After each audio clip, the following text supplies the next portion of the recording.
Hello students, welcome back again. In this video series of NCERT exercise solution, we have already done from question number 1.1 to 1.10 in a two video.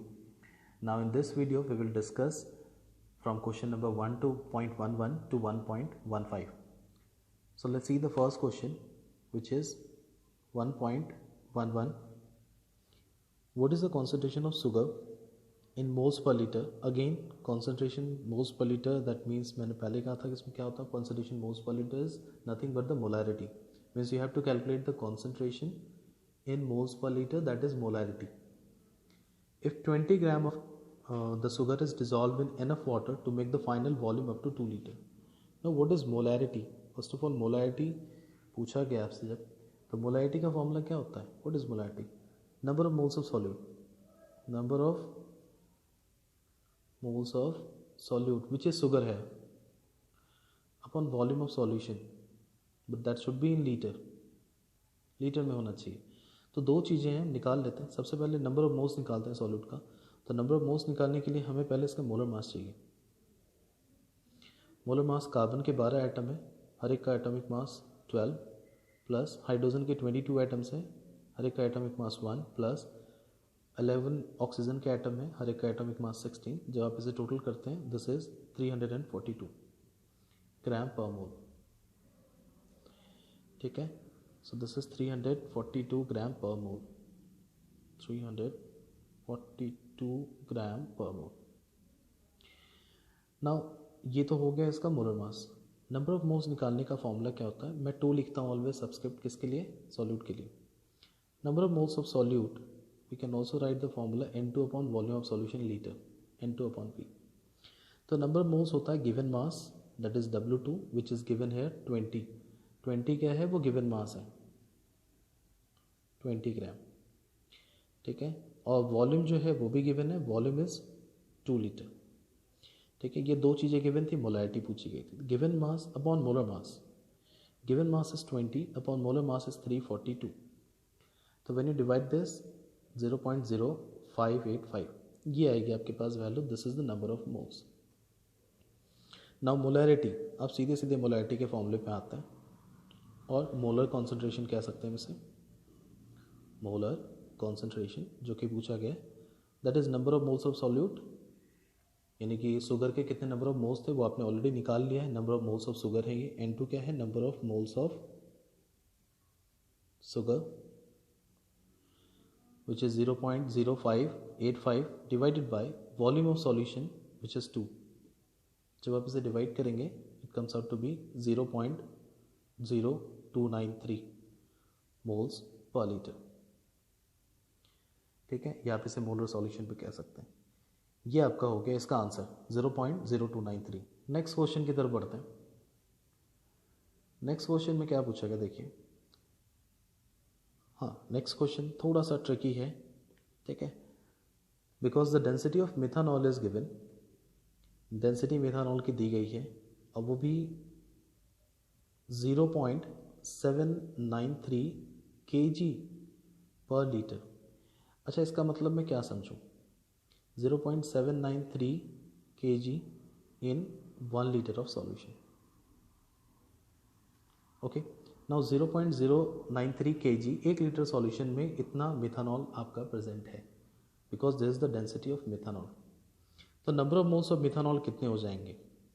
Number of moles की term में देखो तो number of moles 0.793 divided by methanol का molar mass. Methanol is CH3OH, तो इसका molar mass हो जाएगा, carbon का एक ही एटम है 12, हाइड्रोजन के 3 और 1 4 एटम है, 4 into 1 that is 4 plus 16, तो ये हो जाएगा आपका 32 ग्राम पर मोल. तो जब मैं इसे 32 से डिवाइड करूँगा तो आपके पास ये इतना ग्राम था. ठीक है, सॉरी केजी था, आपको इसे ग्राम में कन्वर्ट करना होगा. So to convert into gram that will be 0.793 kg gram. ये ऑलरेडी आपको पता है इतना केजी है ना, तो आप इसे ग्राम में कन्वर्ट करेंगे तो क्या करेंगे? 1000 से मल्टीप्लाई. तो we have already converted this into gram, ये याद रखिएगा यहाँ पे. This is multiplied by 100 to convert into 1000 to convert into the gram. अब क्या किया आपने यहाँ पे, वापस आ जाइए। सो नेक्स्ट इज, इसको मैंने नंबर ऑफ मोल्स में कन्वर्ट किया। तो नंबर ऑफ मोल्स, इसकी पहले यूनिट ग्राम पर मोल, तो ग्राम ग्राम कट गई। नंबर ऑफ मोल्स आपके पास कितना आ रहा है देखिए, इट्स 24.782, ठीक है, यानी इतने मोल्स आ रहे हैं। इसका मतलब मैं इसको जो है वो 24.78 मोल्स लिख सकता हूँ। सो देयरफॉर मोलैरिटी है ये, और कुछ नहीं है, बल्कि मोलैरिटी ऑफ मिथानॉल सॉल्यूशन है ये,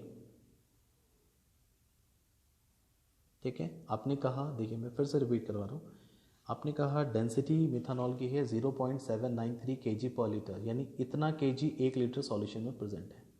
मैंने उस kg को यानी कि मास को ग्राम में कन्वर्ट कर लिया और ये देखा कि अगर इतना ग्राम मिथानॉल का है तो उसका मास कितना होगा, मोल्स कितने होंगे।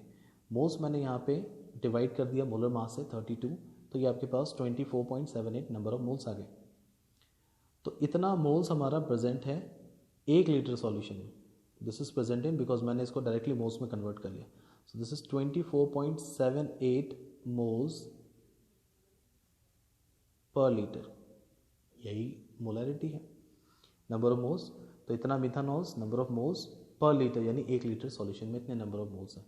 तो ये पहली मोलैरिटी है M1, initial molarity. Final molarity हमारी, ठीक है, हमसे दी गई है, एक बार और आपको दिया गया, what is its volume needed for making 2.5 liter of its 0.25 molar solution। आपको अगली मोलैरिटी दी गई है, दूसरी मोलैरिटी, वो है 0.25 मोलर, और आपको वॉल्यूम भी दी गई है, ठीक है, वॉल्यूम इज V2 2.5 लीटर। सो हमें क्या निकालना है, वॉल्यूम निकालनी है V1, पहले वॉल्यूम कितनी थी और कितना हमारा मोलर लग गया। सो ये मोलैरिटी इक्वेशन से निकालेंगे, M1 V1 is equals to M2 into V2। ये मोलैरिटी इक्वेशन आपने पढ़ा, तो जब हम डाइल्यूशन करते हैं सॉल्वेंट ऐड करके, तो मोलैरिटी हमारी फाइनल सॉल्यूशन की मोलैरिटी कितनी होती है उसका इक्वेशन यहाँ से निकल जाता है, M2 that is M1 V1 upon में V2। तो इनिशियल मोलैरिटी हमने निकाल ली थी 24.78, इनिशियल वॉल्यूम का पता नहीं था। बाद में कह रहा है कि आपको 0.25 मोलर सॉल्यूशन बन जाए और उसकी वॉल्यूम हो 2.5 लीटर, उसके लिए कितनी वॉल्यूम की ज़रूरत पड़ेगी। तो यहाँ से आप V1 निकाल लीजिए। तो V1 निकालने के बाद ये 24.78 डिवाइडेड बाय 0.25 इंटू 2.5, ये करने के बाद आपके पास फाइनल वॉल्यूम जो आएगी दिस इज 25.2 मिलीलीटर में आएगी, ठीक है। अगर आप पहले से लीटर में देखोगे तो लीटर में ये 0.025 लीटर आएगा, जब आप उसे मिलीलीटर में कन्वर्ट करोगे तो ये आपका 0.252 25.2 मिलीलीटर में कन्वर्ट हो जाएगा। तो ये क्वेश्चन हो गया आपका 1.12। नेक्स्ट क्वेश्चन की तरफ बढ़ते हैं। नेक्स्ट क्वेश्चन है, pressure is determined as force per unit area of the surface. The SI unit of pressure pascal is as shown below. 1 pascal 1 newton per metre square के equal होता है। So actually pressure होता है force per unit area, ठीक है, pressure है force per unit area.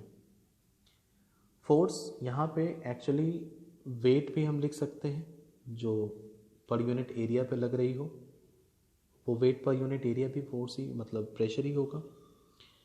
If the mass of air at sea level is this, अगर आपको ये मास दिया गया है ग्राम पर सेंटीमीटर स्क्वायर में, ठीक है, सी लेवल के ऊपर, यानी सी लेवल के ऊपर जो है ना 1 सेंटीमीटर स्क्वायर एरिया में इतना आपको मास दिया गया है, पर 1 मीटर सेंटीमीटर स्क्वायर में 1034 ग्राम।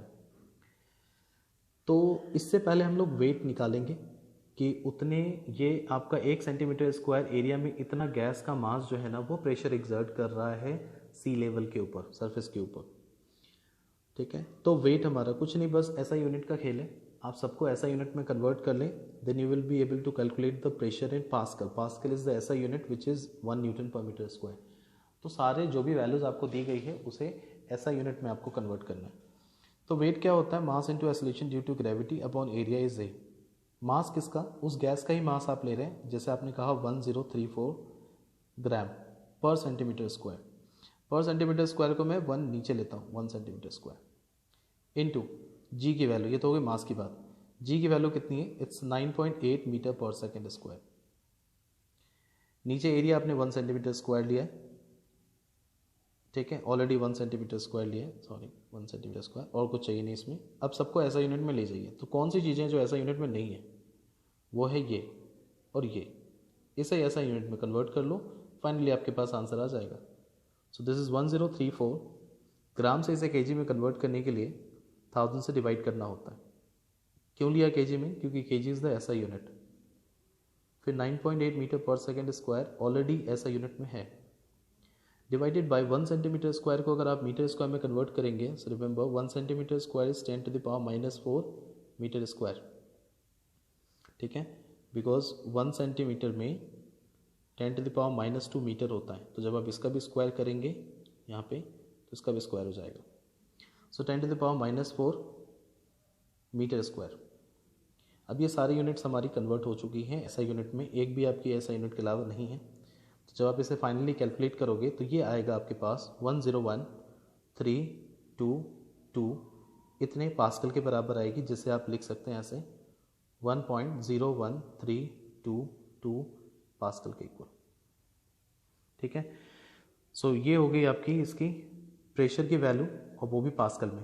तो कुछ भी नहीं किया, जो भी आपको यूनिट्स दी गई थी यहाँ पे, इन्होंने मास दिया गया था आपके पास, मास ऑफ एयर, वो भी सेंटीमीटर स्क्वायर के टर्म में, आपने उसे कन्वर्ट कर दिया केजी में, और सेंटीमीटर स्क्वायर को भी ऐसा यूनिट में कन्वर्ट कर दिया। फाइनली आपकी आंसर भी, प्रेशर की यूनिट भी पास्कल में आ गई। नाउ नेक्स्ट क्वेश्चन की तरफ बढ़ते हैं। नेक्स्ट क्वेश्चन है कि व्हाट इज़ द ऐसा unit of mass and how it is defined. तो पहली चीज़, ये तो हमारा मास की ऐसा यूनिट बहुत सिंपल है बताने के लिए, क्या होगी ऐसा यूनिट मास की। सो ऐसा यूनिट ऑफ मास इज, ऐसा unit of mass is KG.